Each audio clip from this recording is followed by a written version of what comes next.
Our seminars and webinars disseminate outcomes of feasibility studies and academic consultancies that are undertaken by 7 Scottish universities in collaboration with small to medium-sized enterprises in Scotland. The project focuses on sustainable building design and refurbishment, and it is funded by European Regional Development Fund and CIC program of Scottish Government that is currently managed by Scottish Funding Council. This is a live event, so it might happen that there is a fire alarm. If it does happen, then we will have to stop and continue later, and you are welcome to join us. But if you are not able to join us, then you can watch a video recording of this webinar in a few days. We plan to finish the event around 2 o'clock, but you can start using the chat facility to ask questions, and these questions will be answered around 1:30. So we will have around 30 minutes for questions and answer session. If all questions are not answered by that time, they will be answered by email by our speakers today. So the title of today's webinar is a retrofit of an 18th century traditional Scottish house using the Passivhaus standard. This study was undertaken by Edinburgh Napier University in collaboration with SA Estates. And our speakers today are Julio Bros-Williamson of Edinburgh Napier University and John Stephen of SA Estates. I will now kindly ask Julio to start his presentation. Thank you very much, Branka. I'd like to begin just by as always, thanking you and your team for the opportunity of working alongside SA Estates and John Stephen in this very kind of hot topic, both the standard itself and the whole retrofit idea of traditional buildings. As Branka just pointed out, this project deals with retrofit and implementing the Passivhaus standard. And the report really concentrates a lot on the benefits and the options around the planning of this type of standard and applied to current buildings and traditional buildings.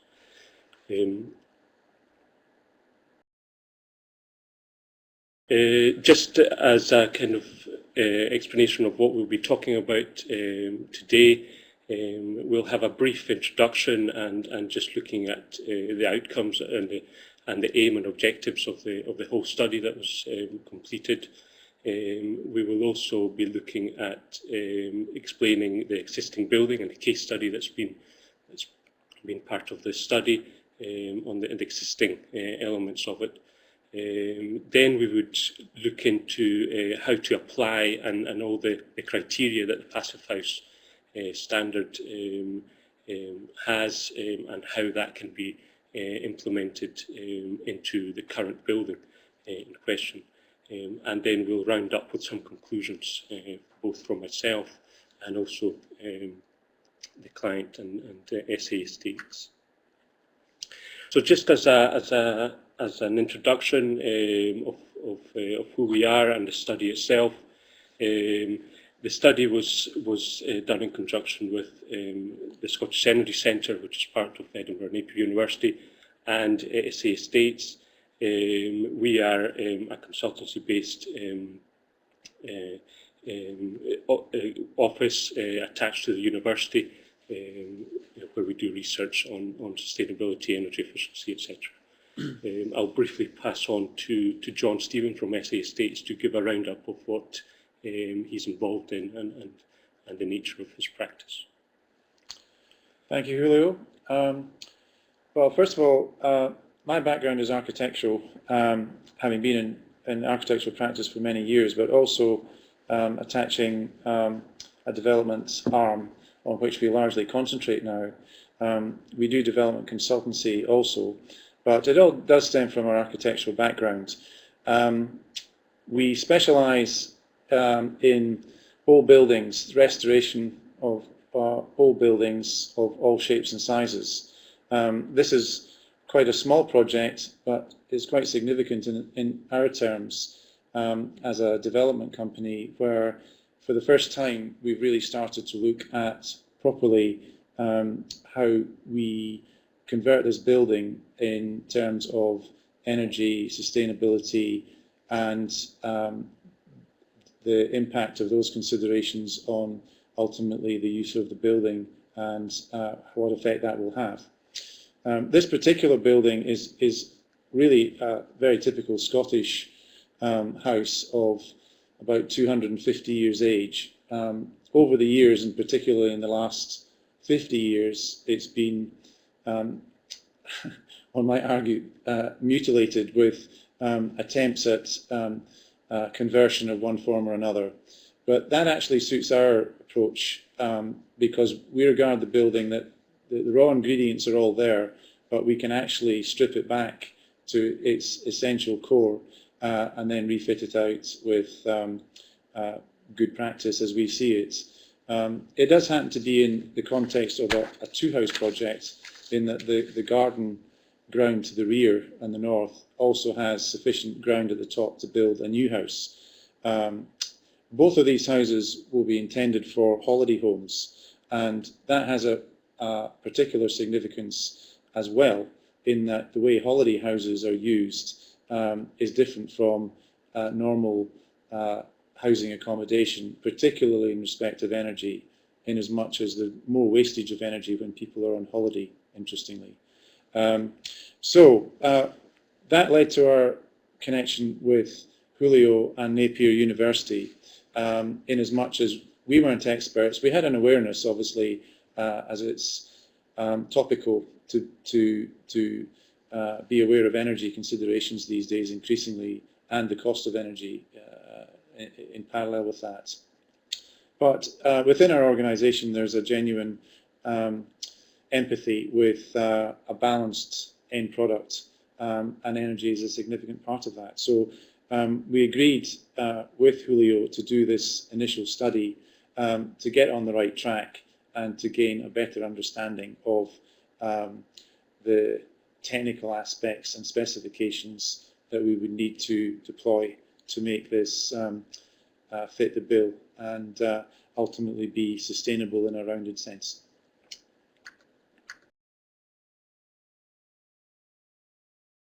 Now, the slides that have come up, interestingly, that is actually not this building, but relates to a very similar project that we've actually completed, but was started and specified about 5 years ago. But it does show that there was an inherent aim and aspiration to combine the old with the new. And as they're of similar scale, I thought it would be interesting just to show this illustration. Both of these properties are in Fife on the east coast of Scotland. Scottish weather, for those that don't know Scotland so well, does vary, and we do get a lot of rain, but the east coast of Scotland actually gets quite a lot of sunshine, and this part of Scotland actually is one of the driest parts of our country. What we found when we have these small buildings, they are, and it's come out in the study, they're inherently difficult to retrofit to a passive house standards. But there is, if the opportunity avails, there is a potential to enhance that or overcome that difficulty if you have the ground and the facility and the money, of course, to build an extension and to incorporate some modern construction as a layer on top of the existing fabric. And that's what we did here, albeit it was more from gut empirical methods and experience rather than from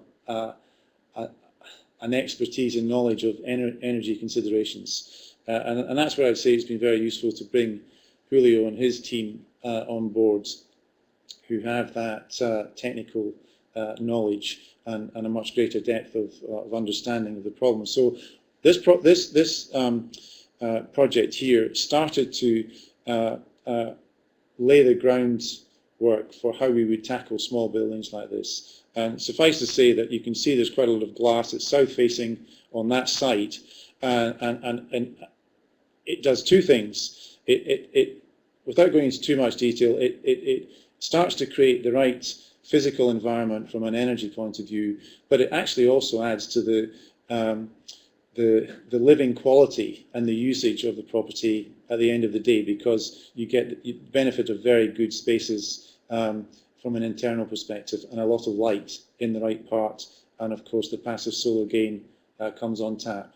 And although the Celadite project, which is the focus of this discussion, already we can see the same ingredients where we would, in addition to trying to upgrade the existing fabric, we would combine that with a modern extension at the rear on the north side. So just to go back to the case study that we're part of this report, the main brief of it was obviously to analyse Passivhaus standard, not the traditional Passivhaus standard that's been applied in a lot of new builds, but also extend it over to how it would be applied in a retrofit idea. And the Passivhaus Centre Institute has had an extensive set of guidelines dealing with current buildings and how to apply the standard onto it. So a lot of that information was taken on board for the production of this study. The possibilities and looking at the standard itself has been quite challenging, especially because we're dealing with a current building, and there's a lot of limitations that we'll explain later on. But I mean, the Passivhaus standard is mature enough. It's got at least 20 years of projects being developed in mainland Europe, and over the past 5-6 years, it's been quite strong in Scotland and the UK. So it was an interesting project for us to engage into the standard itself, but applied to retrofit. I mean, the main objective is really to create an outline and to evaluate the building and to see if it had potential for applying the Passivhaus standard.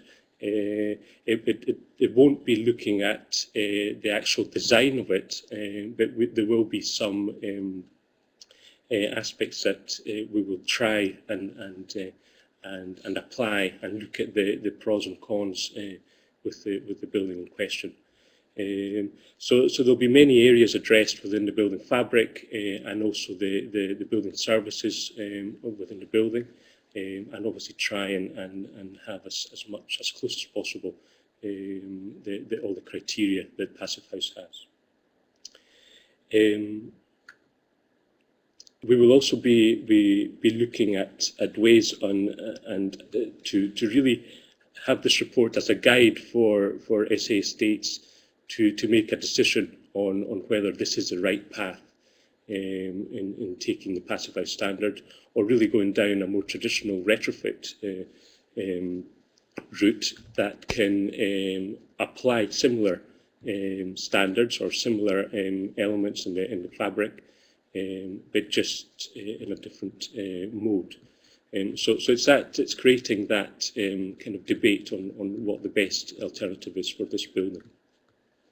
As I've mentioned before, we're not looking at the actual design of it, but really looking at the planning side of things and the decision making on what route to take. And Passivhaus was the retrofit idea was a clear route and an interesting one to approach. John will now explain a bit about the existing building itself, just looking at the site and also the different elements within the existing building. Okay, well, in this part of Scotland, the historic structure is solid stone walls with no cavities and an inner lining of plaster on a thin timber frame. The roof has no insulation whatsoever, so it's effectively a thin layer of timber on timber rafters with clay pantiles on top, so a lot of heat loss. It has had, in inverted commas, modern refurbishment. The glazing is double glazed, but it's poor quality, probably 25 or more years old, and is a a facsimile of traditional astragal windows, but doesn't actually achieve that objective really either. But again, the building from our point of view was such that we really see it as a shell. The internal partitioning is also relatively recent compared to the age of the building, and we see nothing precious that can't be removed if we decide to remove it. And in fact, partly as a result of the study, we would actually see ourselves stripping the interior of the existing building back to the bare stone walls inside, removing virtually all of the partitions and simply leaving the intermediate floors, which are timber, and going back to go forward, as it were. So that then does actually give us a fairly free rein internally, and we can apply retrospectively whatever level of specification and fit out as we wish. So this is a good opportunity to go as to the limits of trying to achieve actually passive certification standards. And that's possible, but it does come with some penalties. The biggest penalty in this case is the loss of space. It's actually quite a modestly sized house, and to add insulation, which might build up to as much as 250 millimeters of overall thickness, wrapping around the envelope, particularly the south and the north walls, which are external walls, and that's a consideration. But in our case, we feel that would be possible because we anticipate building a modern extension on the back. We've made that decision, therefore we will gain space, and we have a significant amount of ground in which to do that, so we can compensate for the loss of insulation loss space in that process. But that's only one consideration. The outer face of the external walls also requires consideration.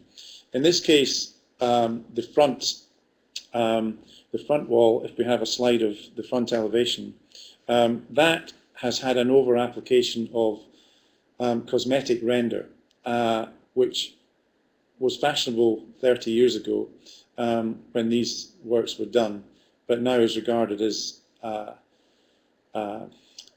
if it can be removed, it's beneficial both from a visual point of view and in terms of fitting in with the rest of the traditional housing style of this area. Improvements can be made, and we would expect to find traditional stonework underneath. That in itself doesn't really afford an opportunity to improve the energy aspect of it, simply the visual side. On the north face, where we have the existing stone features, and again, perhaps if we can bring a slide up on that front, we see that being encapsulated within a two-story extension. So the staircase, which is seen in the back, will actually become an internal feature and will enhance the interior, and the modern construction can be specified as appropriate to passive house standards. Being north, it's unlikely to have much glass, but we will use the roof, which will be integrated into the traditional existing roof to potentially incorporate PV solar panels. As an alternative to putting solar panels either only on the roof or on the roof at all, we're actually envisaging building a solar greenhouse in the garden grounds. And I'm aware now that there are proprietary products available where you can literally buy a greenhouse and plant that in your garden. So we see that as an interesting adjunct to the design here too. We'll also consider ground source heat pumps as a means of providing heating, which would involve drilling down approximately 120 meters into the ground, which will be likely sandstone or sedimentary rocks, but we feel that would be feasible.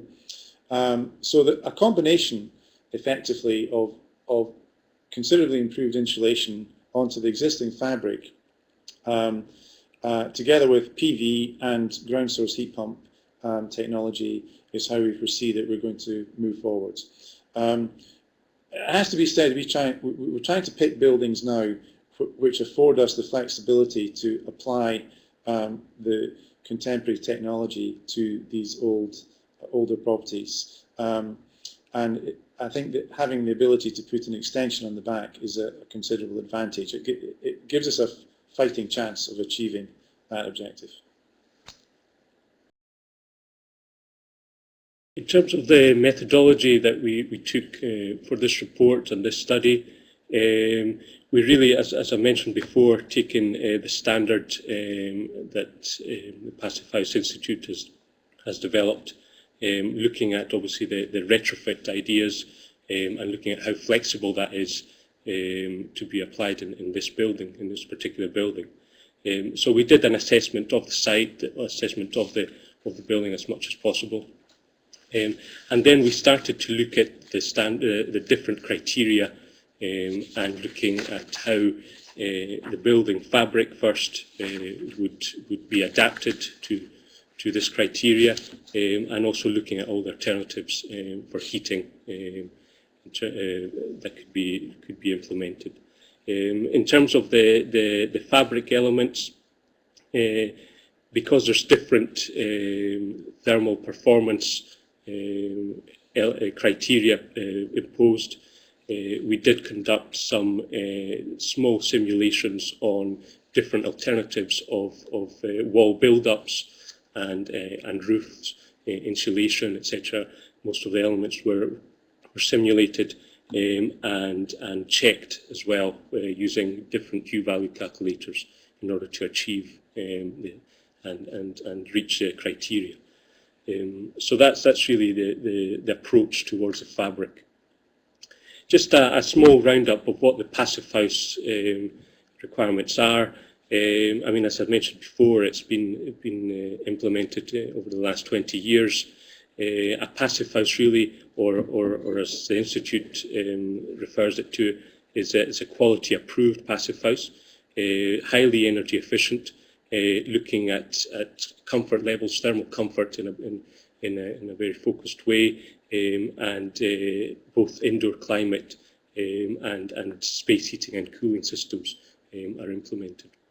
Space heating is a big element, and obviously achieving space heating with minimal energy requirements, and as the name itself comes in, looking at it in a more passive way, in a more natural way. So that's the kind of area that the Passivhaus focuses on.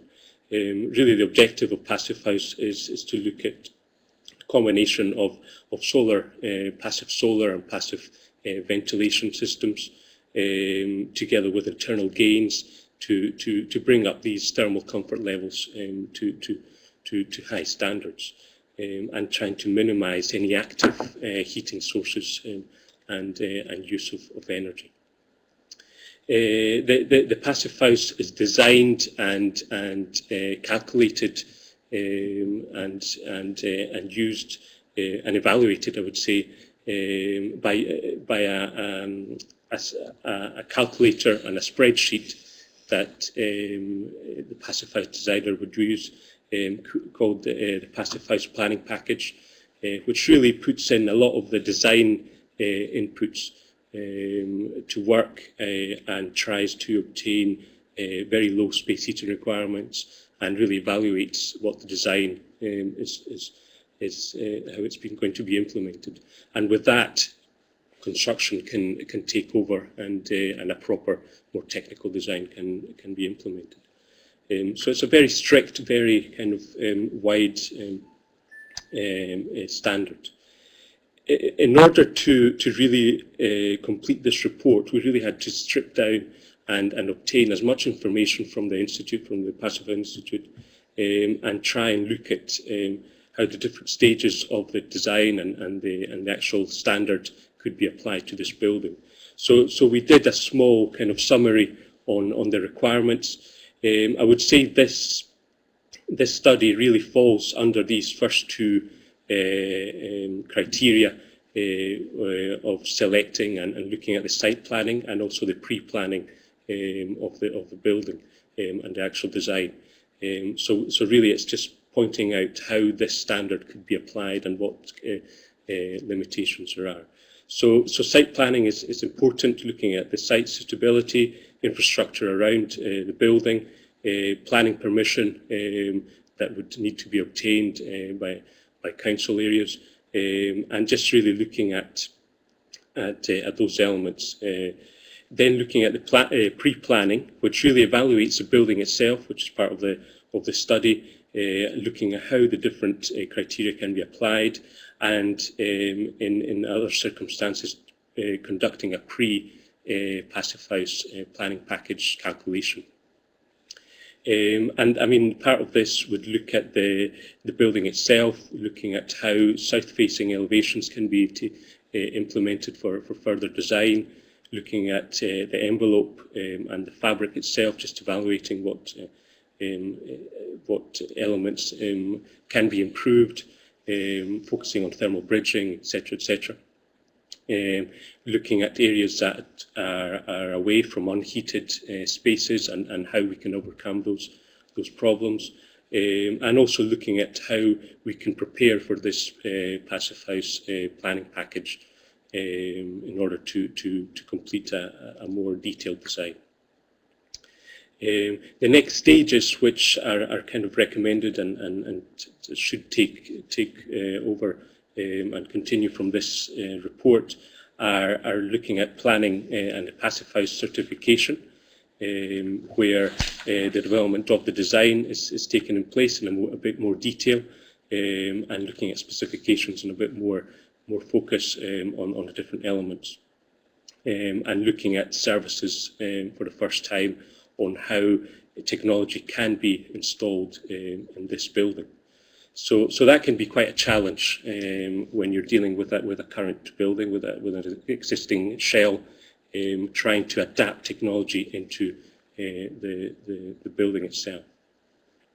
And then there's more specified and more detailed elements in the planning of the building, a bit more on the basic fabric and the different openings, whether they're doors, windows, etc., and looking at different Passivhaus insulation alternatives, glazing, etc., etc. And also the ventilation systems. Traditionally, most of the Passivhaus houses and buildings use an MVHR system, a kind of heating and ventilation technology in order to obtain fresh air and take advantage of heat from other spaces and other rooms within the building. So that would be something to consider, definitely. Additional kind of building technology, looking at renewables, looking at how hot and cold water would be implemented in the building, and most importantly, how that pipework will be channeled and designed around the building. Obviously taking into consideration thermal bridging and air tightness within the building, which is very important in Passivhaus, and which can be very difficult in an existing shell, as opposed to new build Passivhouses that can be more detailed, and air tightness can be solved in a quicker phase. And that takes us on to the construction phase, again divided into the building fabric and the ventilation and the technology and the heating of that building. And as I've mentioned, cold bridging and air tightness being very important on site, and looking at the problems themselves and how the building fabric is existing, and obviously there's a lot of elements that have to be looked at. And then, I mean, looking at how more the construction phase and different renewables are installed onto the building and how they can integrate, And the last point, really looking at how occupiers and the users of this building will be engaging within this new technology-based and highly insulated building. So how to really integrate the users and for them to understand this relatively complex building. I mean, some of the criteria that are focused and are very important in Passivhaus that we try to apply and try to really bring up to the standard that's required really looks at space heating demand and how all heating and active sources and how passive heating elements can be applied, and there's different standards to that, different calculations that are in place and different limitations. That obviously goes in hand with the heating load and the capacity of the systems and the amount of power that's required for them. Depending on location, not the case in this project, but cooling demand is also important, which is very similar to the space heating, but just different climate. Looking also at primary energy use, which includes heating, includes appliances, includes the use of electricity around the building, so how efficient the building can be. The air tightness of the building, which is really important and measured at 50 pascals. Looking also at U values, both on opaque surfaces and elements, for example, the walls, the ground floors, and also the windows and different openings. So that's important. I've mentioned thermal bridging, which is also a key point in Passivhaus, and limiting this thermal conductance through different structural components or wall elements. And the last point, looking at moisture protection and how well the building is sheltered and protected from any moisture and condensation. So this table really explains the different criteria that I've just mentioned and the different numbers really that are required to be fulfilled. I think that one of the most important ones is space heating demand and how the different elements should be, and the difference between new build and refurbished.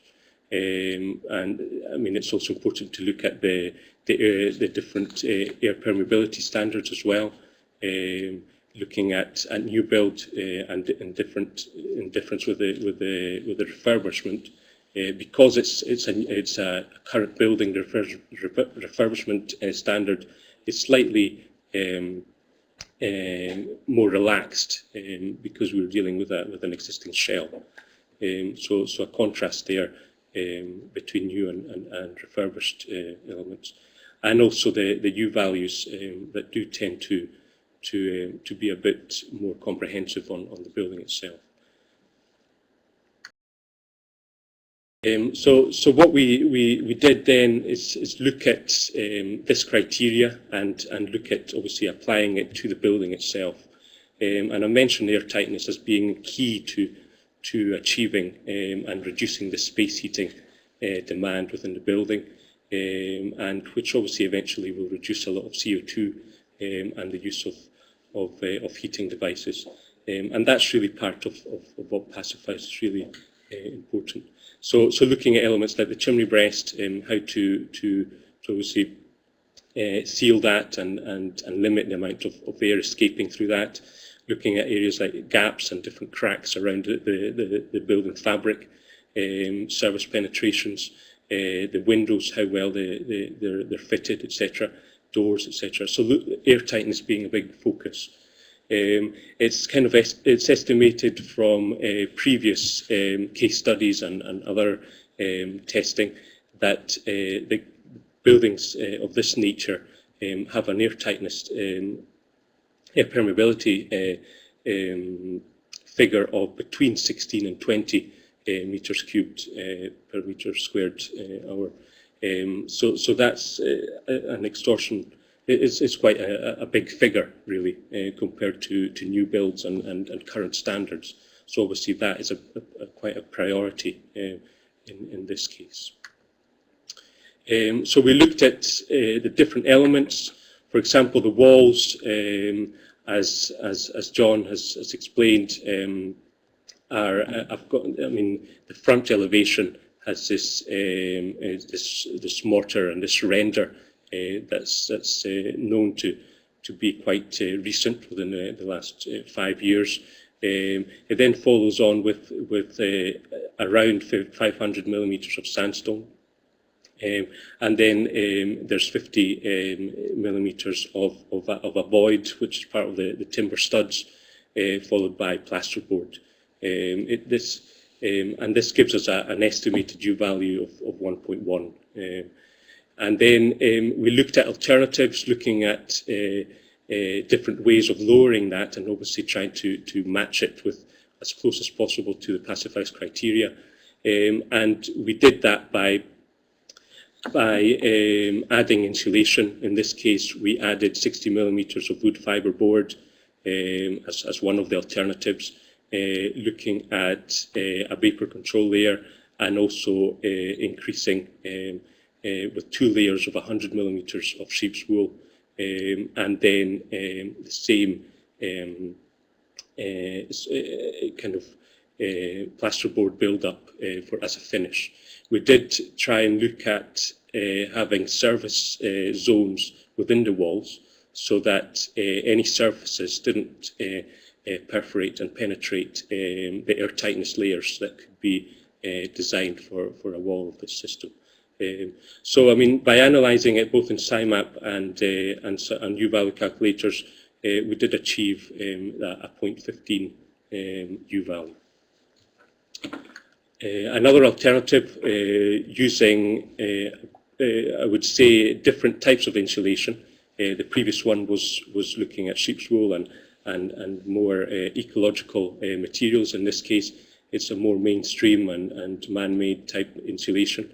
And in the same way, we would apply this service zone, and also with 2 layers of plasterboard, of OSB, sorry, and then having phenolic insulation in between the different timber batons, and also on either side, in order to reduce any thermal bridging through the timber. So that was important, and then obviously the existing 500 millimeter sandstone rubble would follow that. So again, 2 alternatives that are very similar in their U value and close to, and obviously part of the Passivhaus standard. We also analysed the party walls.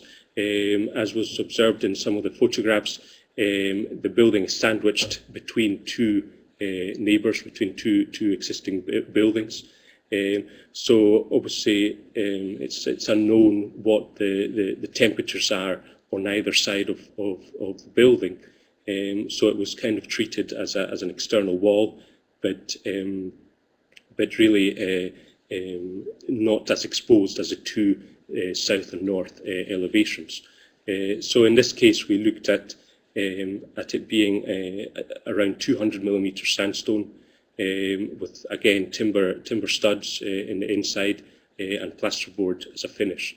And the alternative, really, to enhance it and to reduce the U value, we looked at again having this surface zone in the inside with 2 layers of OSB with timber studs, and applying 60 millimeters of wood fibre insulation that would lower that U value considerably, from 1.6 to 0.4. As again seen in that front elevation, there's a dormer window facing the main elevation and the main street at the front. And sadly, the dormer walls, or as best described as dormer cheeks, are not insulated at all at the moment, and really are just part of a traditional kind of timber wall, timber constructed wall, with an external finish of slate with just timber studs and plasterboard interior. So we looked at different alternatives. Obviously, there's a reduced space in that dormer itself. So we looked at enhancing it with insulation, but trying to use thin solutions. So in this case, we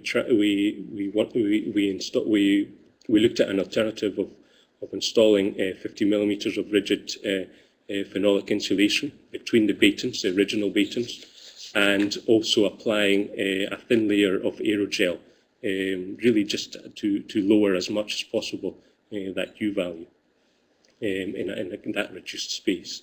So that gave us from a previous 1.75 watt U value to 0.4 again.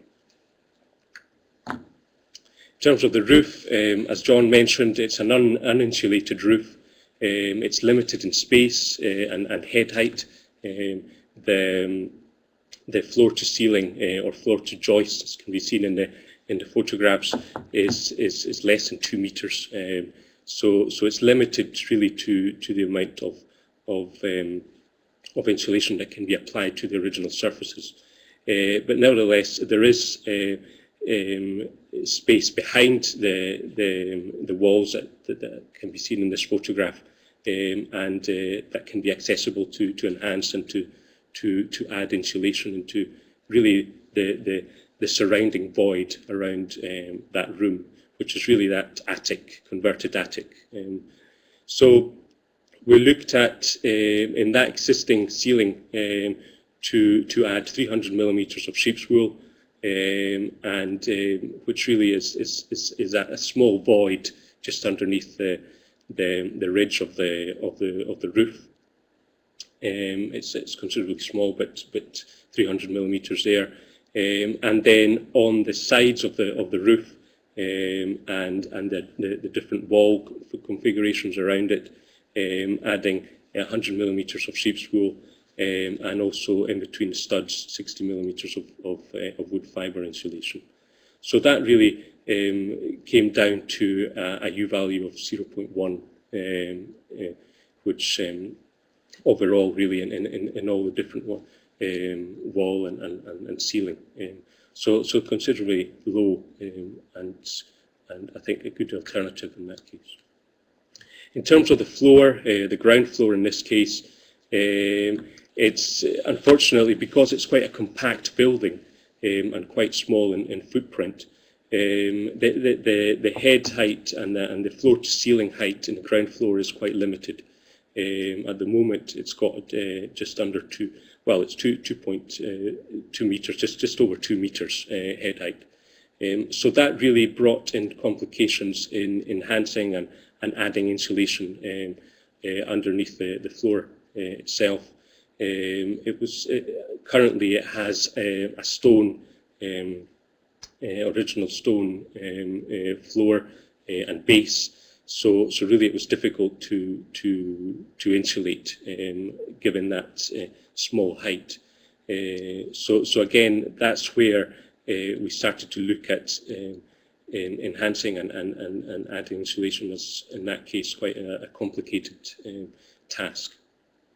But what we did look, and mainly for acoustic purposes, was that in the first floor and in the intermediate floor, to add 100 millimeters of sheep's wool insulation to really have this minimise any noise from above it, but really more on the acoustic side. Windows and doors, again, as John has mentioned, it currently has PVC double glazed windows. It's obviously the inclusion and the installation of double glazed windows can be quite a costly work, and so this obviously, in order to obtain the Passivhaus standard, these windows would have to be replaced, sadly. Although they're still properly functioning double glazed windows, in order to fulfil the standard, they would have to be replaced to triple glazed windows. So we've suggested really to look at a more conventional timber framed set of windows with triple glazing, really to integrate with the context of the building and the surrounding, and bring it back to this original state, which, I mean, originally it must have had sash and case traditional windows. In terms of the doors, again, Passivhaus looks at Passivhaus certified products, and in most cases, super insulated doors are installed, and in this case, that would probably be the adequate route. But we would recommend and try and work with what is there already. So, for example, the front door, which is this yellow door in the third photograph, instead of replacing it, we would probably look at maybe enhancing it and using thin insulation materials to lower the U value of it. At the moment, it has a draft lobby, so we would suggest really to keep that, and in order to keep the internal temperatures as much as possible. In terms of the building services and the heating and ventilation, the use of MVHR is quite important in Passivhaus, because these buildings are very airtight. They do require mechanical ventilation and heat recovery. Anything below 5 or 3 meters cubed should require this mechanical ventilation in order to bring in fresh air into the building, and also mix it with the hot air that's produced in bathrooms and kitchens. So a whole duct system and a whole pipework has to be installed within the building. Again, that brings a lot of limitations to this type of building and this example, because of the reduced head height, because of the quite compact rooms that we have. Quite an intensive design has to go into installing these. But we did analyse it. We did mention it in the report as we'll say, a requirement of Passivhaus and one of the alternatives. And there's different criteria that have to be met in order to install it. Looking at alternative sources of energy, in most cases, and the more traditional add-on in this case would be the use of solar panels, both for solar thermal and water heating, and also to produce electricity. Most of the times that electricity is used for appliances, or to power partially or some elements of the MVHR system. In this case, we did analyse the buildings adjacent to this case study in order to look at a solar shading study. So we did a very simple study trying to simulate the height and the different elements on the neighbourly buildings. For example, on one side of the house, there's there's a higher roof that really casts quite a big shadow on this building, and also the dormer itself casts some shadowing, and then the adjacent building on the other side has a chimney stack that also has some implications on the roof. So really, the use of solar panels would not be very viable in this project. But the use of, for example, ground source heat pumps, the use of biomass, etc., could be implemented as a renewable as well. So that is also part of that could be suggested in terms of fulfilling the Passivhaus standard. So really looking now to conclude on what the report looked at, and as I've mentioned before, really this was the planning stage and evaluating the building on its potential of applying this standard. There's obviously lots of elements that I probably missed and not mentioned in this space of time. But just by looking at the fabric itself and enhancing that and creating that design implication and lowering that, well, increasing the thermal performance of these buildings can be quite a big task. I mean, we did look at all the alternatives of Passivhaus criteria. The part of the report also was to point out all the paperwork that needs to be done, all the pre-planning, all the different elements that have to be met, the whole Passivhaus planning package as well, and obviously elements that need to be used to fill that and take on the design stage of it. So really, this report was really to set the scene on whether this standard was good enough for this building. The evaluation really brings a lot of question marks on the actual building size, limitations again as mentioned on the floor, limitations on the use of renewables. So it really has a lot of problems in order to fulfil the Passivhaus standard and the retrofit. The kind of preferred path would really be trying and to meet as much as possible these quite strict and adequate, really in some cases, standards on fabric as much as possible. But also touch on other elements that sometimes the Passivhaus misses. For example, environmental aspects, the sourcing of these materials. So looking also at the historical part of the building, how to implement other materials, and not just focusing on U values, not just focusing on numbers that Passivhaus tends to do, and also looking at a more user-friendly approach onto the retrofit of these buildings. So really that's kind of part of the conclusion, and quite important. I mean, just as a comparison of the two and some of the results compared with the current state and the U values, I mean, most of the alternatives do look and achieve the criteria. And some of them are kind of on the boundary. Obviously, the floor quite difficult to upgrade. Windows can easily be upgraded, as well as doors. But it's just how well and how cost effective it can be to really apply the standard. Really poses that question mark.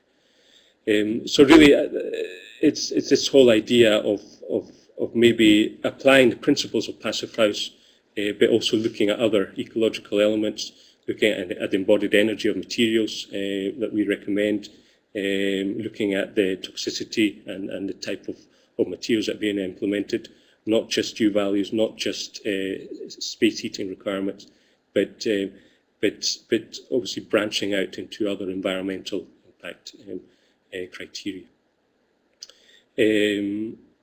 And I think I'll pass over to John really to give his conclusions on the whole project.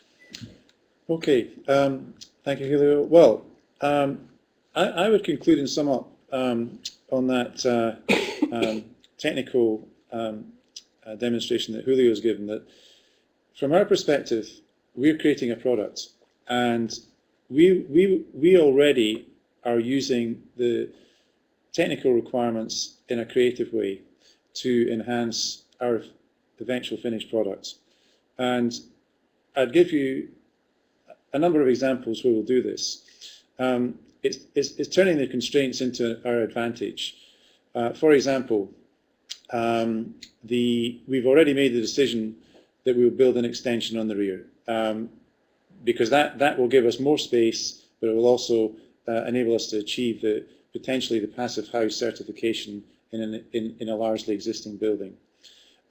We will use some old techniques which have been dispensed with and bring them back on board. For example, it's not actually mentioned in the course of this discussion, but traditional Scottish houses always had, as a general rule, internal timber window shutters inside the glazing.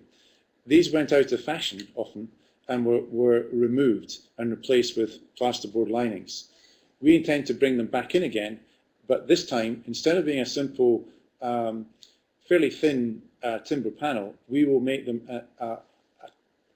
they will look like a traditional panel, but they'll actually be a sandwich construction with an insulation material contained within. And that will be in addition to triple glazing, which will also ultimately reflect traditional sash and case windows in all likelihood. So it's very much it's being creative, but also we have to be economically aware, because it is a product and it will be either for sale or for rent. So we have to be realistic in that. But again, as a clear example of how we can turn that to advantage, in the holiday home sector, which we're involved in part, not solely, but in part, and this will be a holiday home more than likely, the energy cost on a weekly basis is about 10% of the rental cost. That's partly because holiday tenants tend to disregard energy because it's part of the package. So they're not energy conscious, it's all there, lights are turned on, heating's turned on. They're more inclined to open the windows than to turn the heating down. That's from experience. So we reckon we can reduce the energy requirement from 10% to between 1 and 2%.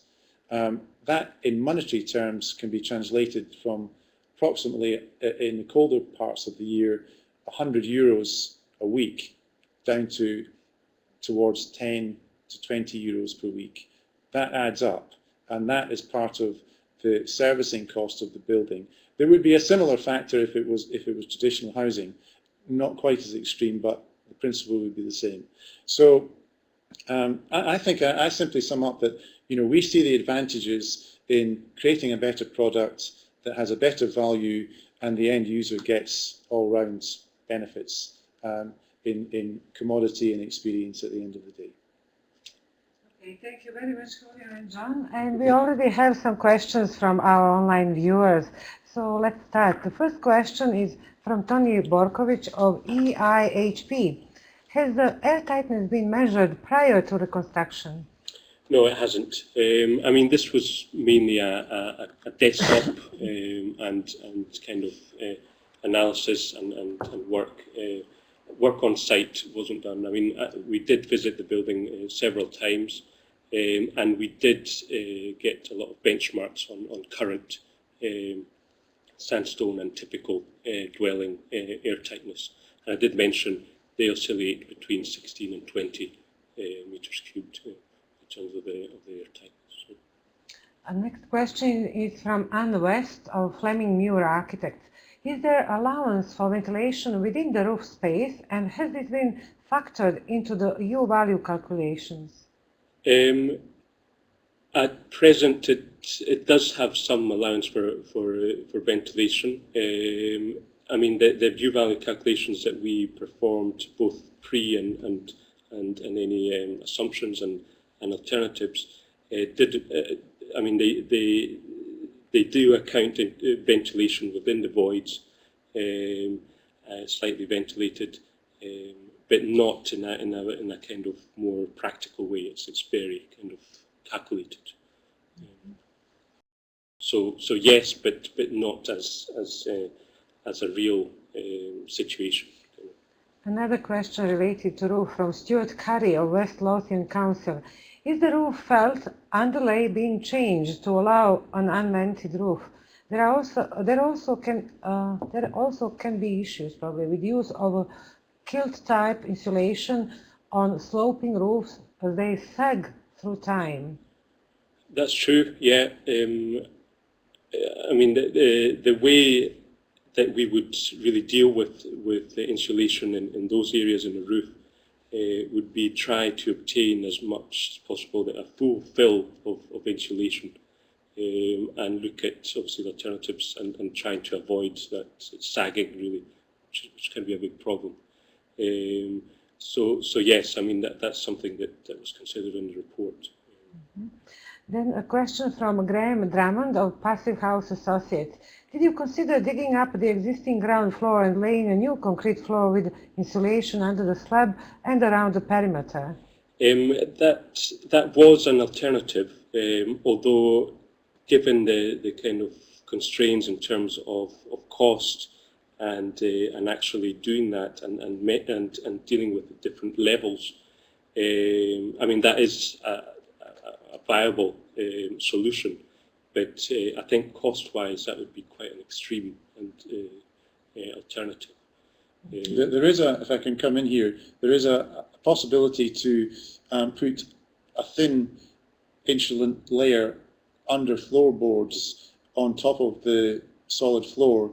That would then be combined with, to gain effective head height, given the low ceilings, would be to expose the timber floor stroke ceiling joists, which would create the effect of more height at the cost of sound insulation between the floors. And I think probably we would go for the former and accept that on a holiday basis the sound insulation isn't such an important requirement because people are more forgiving in that sort of holiday environment.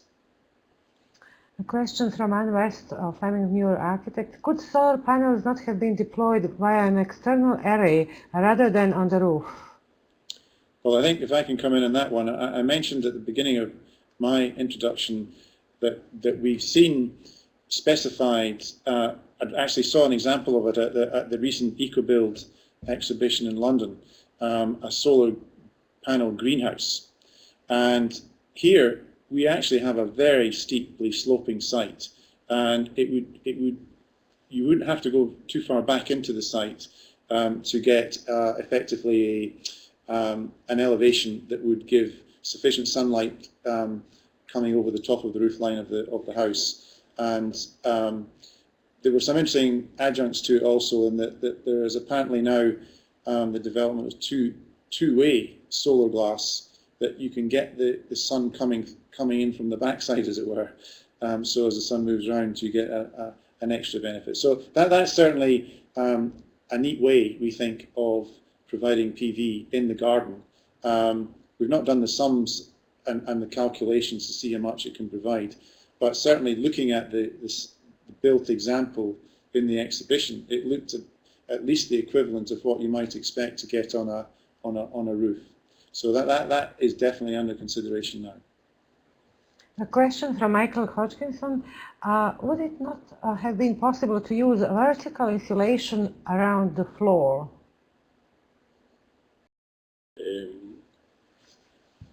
Does you mean kind of thin insulation, I guess? It's not around absolutely clear. Yeah. Around the floor.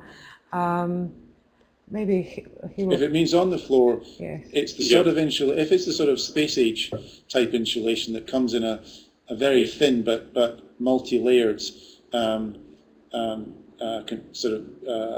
construction, then that would be possible underneath an engineered timber floor. Mm-hmm. The problem there is even if it's very thin, it does require around 20 millimeters. So that's really taking us below 2 meters if we do apply something like that.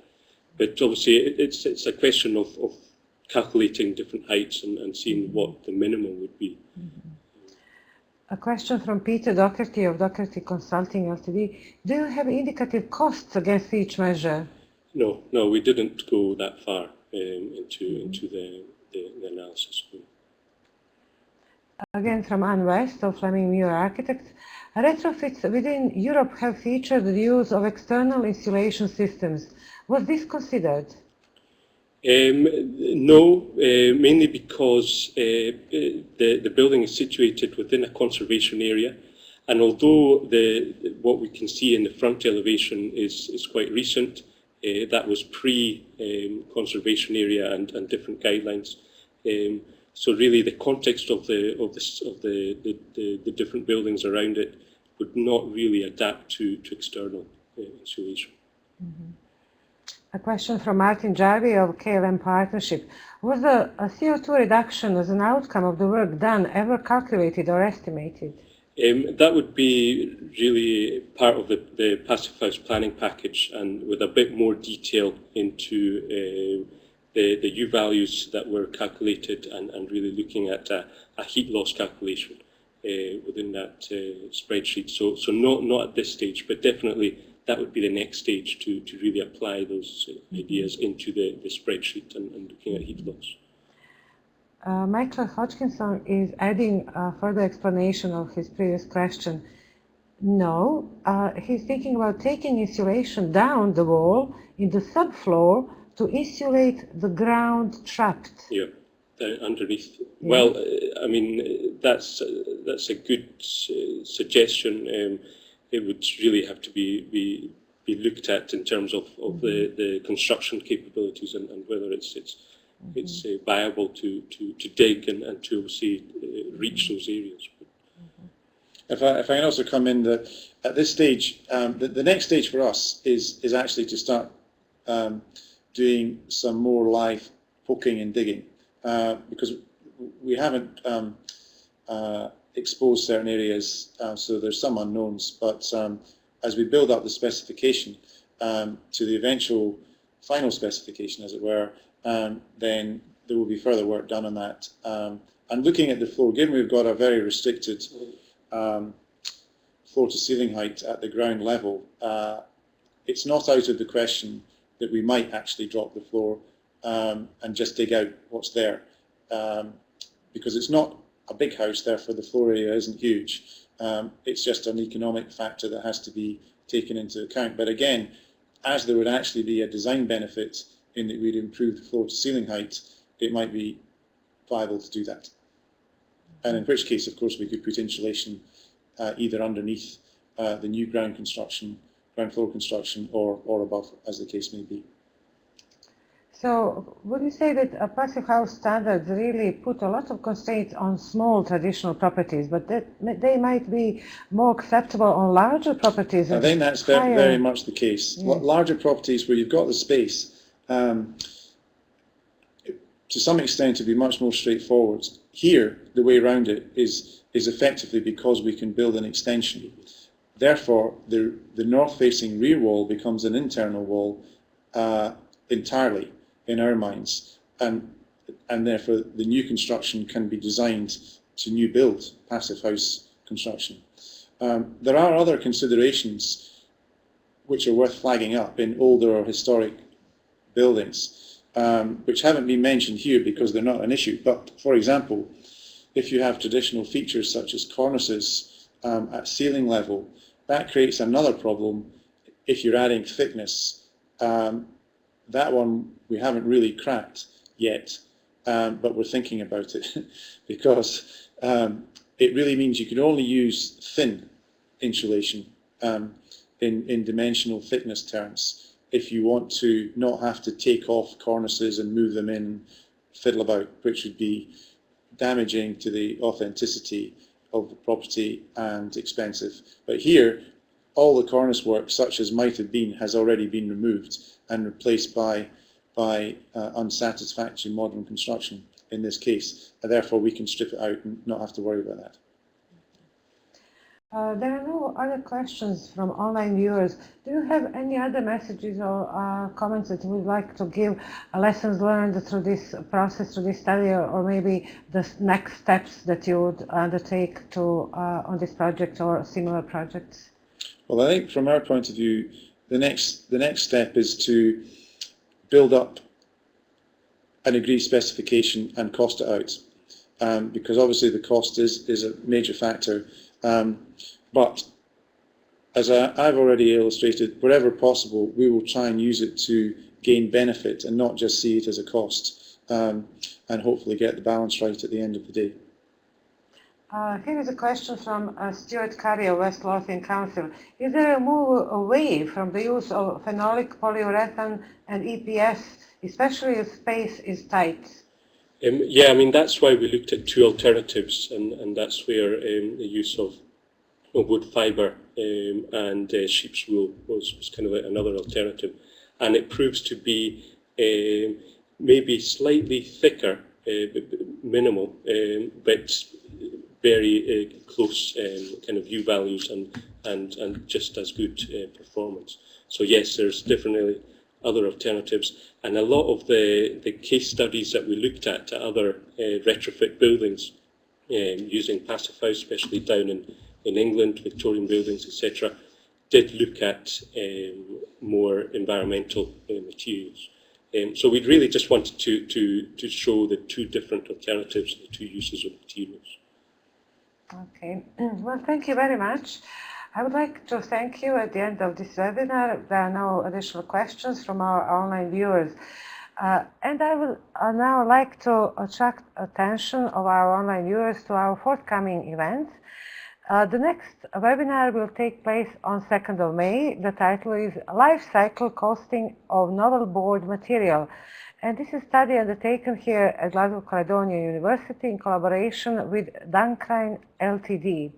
And then the following day, on Thursday, 3rd of May, there will be a webinar on Retrofit Solar PV for Housing, case studies from 3 housing associations. Now, again, they will be presented by Julio Bros-Williamson of Edinburgh, Napier University.